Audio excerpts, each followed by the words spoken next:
Okay. Ready ka na ba? Ready na po. Okay, so familiar muna natin to. Kasi iba yung kotse mo dito. Tama? So, doon muna tayo sa mga ilaw mo. Ayan. Sige nga. Okay. Okay. Off. Ay, yung headlight mo, marunong ka na mag-on? Ay, ito yung hindi. Okay. So, yung dulo, i-twist mo pa taas. Park light ang tawag dyan. Okay po. Isa pang ikot. Ay, Papataas. Okay, yan yung headlight mo. headlight. Oo, yung gagamitin mo sa gabi. Okay po. Okay? Ano, yung park light po, yun po yung maliit. Yes, yung maliit na, dyan sa harapan ng kotse mo. Okay. Kasi di ba po yung headlight yung Malaki. Yes. O, mayroon din tayong tinatawag na, kasi dalawang klase ang headlight, dapat aware ka. Baka mamaya nasisilaw mo yung kasalubong mo. Sige, on mo yung headlight mo. Ito po yung park light. Okay. Ito yung headlight. Okay, yan yung headlight na low beam. Okay po. Yun yung hindi po nakakasilaw. Yes. Yung nakakasilaw. Yung, Wala na siya, hindi na maikot. wala na. O, yung lever na yan, ganito gawin mo. Ayan. Ito, para mas, ayan, diba ito siya, no? I-push mo siya forward. Yon, may makikita kang blue. Okay po. So, Yun. yun po yung pag super dilim. Yes, o pwede mong gamitin. Pero baka may kasalubong ka, ibabalik mo sa low beam. Ganun lang naman siya. So, dapat po, nandito pa rin siya. Yes, oo. Iaabante ko lang po para, Para mas malakas yung buga. Okay. Okay? O may tinatawag tayong passing light. Pwede mong gamitin yan or gagamitin mo talaga siya. Halimbawa, gusto mong mag-overtake, gusto mong may paunahin ka or gusto mong insist na ikaw mauna, ito yung lever na yan. Ilalagay mo yung daliri mo dito, tapos ipip-flip mo sa'yo ng 2 or 3. Sige. Yun. Parang yun po yung, parang pag sumasanyas po yung dalawang sasakyan. Yun. O, halimbawa, nakasalubong mo si friends mo. Okay po. O, bisa, ayan. Okay. Pwede yun. Pero ginagamit talaga yung pag mag-overtake ka, ha? Okay. Kasi para manotice Parang nung ano. sign po dun sa nasa unahan. Okay, o yan ang mga gamit niyan. May gusto kayo tanong sa mga ilaw? Wala naman. Wala naman. O, ito yung wiper na gusto mong matutunan. Pareho lang naman siya. So, tignan mo yung windshield natin. Ano, malinis ba or Okay naman. okay naman? Kung gusto mong linisan pa yan, lalagay mo ng tubig. Okay. O, ito yan. I-hold mo papunta sa'yo. Medyo matagal. May tagalan mo siya para malakas, continuous yung buga ng tubig. Yan. Medyo i-hold mo ng matagal. Hold mo talaga. Sige, hold mo. Yan. Para tuloy ang buga Okay. ng tubig. Okay. Tapos, pag umuulan, syempre, huwag mo naglalagay ng tubig. Opo. Taas mo ng isa. Isang wipe lang yan, hindi siya uulitin. Isang baba. Yan. Ito yung continuous. Oo. Okay. Yan. Sige. Taas mo na para mag-off. Isa pa. Yan. Okay. So, yun ang wiper natin. Hazard, alam mo na. Opo. Kapag aatras, Oh. saka po pag nakatigil ka sa alangan na Okay. Bukod dun, mayroon pa. For emergency. Okay. Let's say, nasiraan ka ng kotse, naplatan ka ng goma, nasa tabi ka, activate mo yung hazard mo. Okay. Okay, so yan ang use ng hazard lights natin. Yun lang din naman ang mga controls. Diyan sa panel natin, kailangan ma-familiar mo din yan. Opo. So, alam mo na yung fuel gauge. Ito, full, yung gas natin. Then, E is empty. Itong gitna ay Speed. speed. Diyan mo makikita kung matulin or mabagal. Yung kabila. Hindi ko na po ito alam. Okay, tachometer o RPM. Sa bawat pagtapak mo ng gas pedal, diyan mo makikita kung ikaw ay malakas ba sa gas tumapak. Okay. Sige, try mo ipisilin yung gas, tapos check natin. Bitaw na. Saan umabot? Sa 6 po. 6! Wow!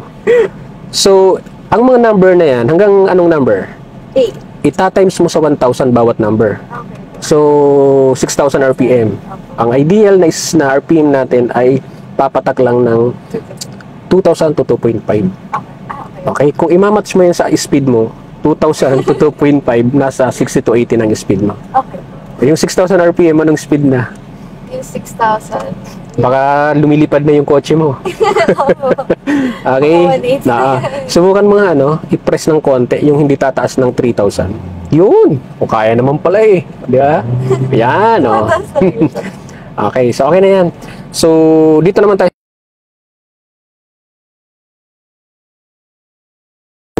Opo. Sige nga, full turn mo nga. Tama po. Ano yan? Titigil yan. Pag nakasagad na siya. Sige. Sige pa. Yan. Okay, nag-full turn ka sa kalawa, try mo naman sa kanan. Sige. Sige. Yeah, full. Sige, titigil naman yan eh. Okay. So kaya ako siya pinatry sa iyo dahil ginagamit yan sa pagliliko, lalong-lalo na yung mga masiskip ng mga kanto. Ngayon, since marunong ka ng lumiko, kailangan alam mo din siyang idiretso. Opo. Alam mo na siyang idiretso? Opo. Sige nga, try mo nga. Kailangan po ibabalik niyo sa una, di ba? Sige. Yung pinakauna niya na pinanggalingan. Yes. Oh, lampas na, sobra na. Ay, Sige, kahit saan mo i-full turn pwede. Kahit saan. Bibigyan kita ng palatandaan para hindi ka malito. Sige, sagad. Okay, so itong space na to na malaki, same, pareho lang yan ang kotse nyo. opo. Ayan.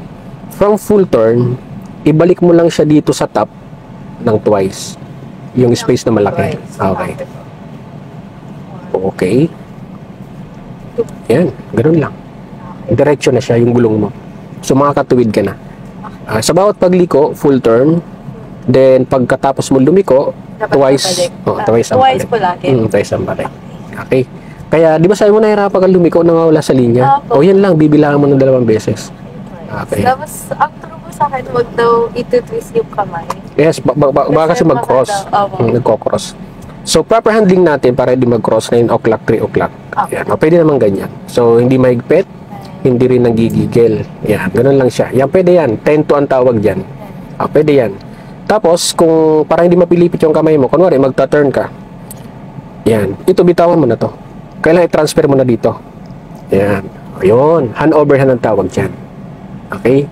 O, sige, balik mo na ng diretso. Yan. Okay. Sa pedals, okay naman sa'yo. Okay naman. Yan, okay ng footwork yan. So, kanang pa lang ha. Rest lang. So, sa gear natin, park, reverse, then neutral, then dito yung drive mode na. So, mayroon tayong manual mode.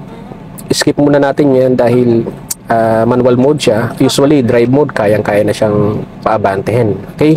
So, dito muna tayo ha. Ano ba difference ng drive sa neutral? Okay, ang drive mode, pag nakalagay sa drive, moving forward lang yan, ang gusto niya yan. Ngayon, ang neutral, ibig sabihin yan, walang engagement yung power na nanggagaling sa engine sa papunta sa transmission, kaya hindi tayo gumagalaw. Okay. Okay, hindi tayo umaabante. Okay. Okay, kaya kumbaga hati. Okay. Okay? Kaya, pag nandun ka sa paahon, kunwari, ganun, tapos naka-neutral ka, pwedeng umatras yung kotse mo. Kasi naka-neutral. Okay? It depends sa, di ba may gravity kasi, hinihila tayo. Oh. Pag nakaganon ka naman, pabulusok, naka-neutral ka, pwede kang Mag-slide. mag-slide. Oh, ganun siya, no? So, usually ang neutral, pag matagal yung traffic, pwede mo ilagay sa neutral. Okay. Tapos handbrake. Oh, ganun ang ginagawa. Then, pag nag-move na yung traffic, ilagay sa drive, baba handbrake, then move na. Ganun na. Marunong na mag-start ng engine pala. Turuan kita ha. Magpatay, syempre. Marunong na. Ay, aircon. Patay mo na aircon. Sige. Okay, sige. Off mo yung engine. Counter. Yan. Tanggal susi. O, kunwari, nag-park ka. Nasa tabi ng kalsada, wala kang parking na maayos. Iha-hazard ko po. No na, hindi malulubatan ka ng kotse. Okay. So, para safe yung kotse mo, dapat marunong kang mag-lock ng steering wheel. Marunong ka ng mag-lock. Hindi po po. Diba, hinungkot mo na yung susi. Pihitin mo papunta sa kanan. Sige. Sige, pihit ka na, no? Leon, lock na siya. So, hindi na siya, kahit pasukin ka ng magnanakaw, hindi na siya mapipihit. Kasi po, mapipit lang siya ulit pag naka-on. Yes, pag naka-on. So, insert mo yung ignition key natin. Dapat sa preno. Press mo na ng brake. Ngayon, tingnan mo at matigas yung susi. Huwag mong pilitin, ha? Kasi nakalock. So, hawakan mo yung steering wheel. Yung kaliwang kamay lang. Dito mo para na. Yan. Tapos medyo i-turn mo ng konti pabalik dito sa kanan. Saka mo to i-twist. Hindi ko Dito sa ilalim. Yan, oh. Ano mo? Yan. I-hold mo siya. Tapos hawakan mo yung isang susi.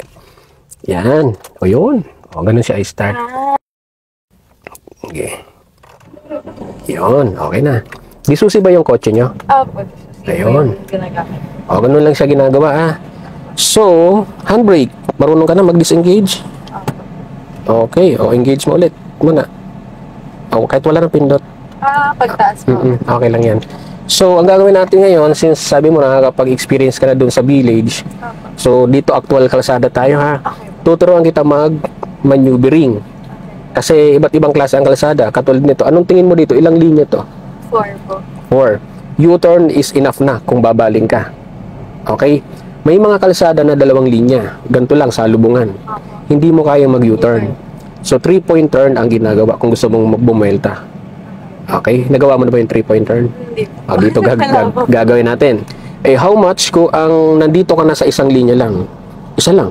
Opo. So, hindi kaya ang U-turn, 3-point, hindi rin. 2-point, mayroon tayong technique dyan. Okay? So, lahat yan tuturo ko sa'yo, ha? Okay po. So, moving forward tayo. So, downhill yon. So, puporma ka lang sa brake, ha? Ready ka na? Ready na po. Sige. Let's go. Let's go. Sige. Ay, pag po iba pa ba kaya? Naka-break. Naka-brake tayo. Sige. Yan. Lagay sa drive.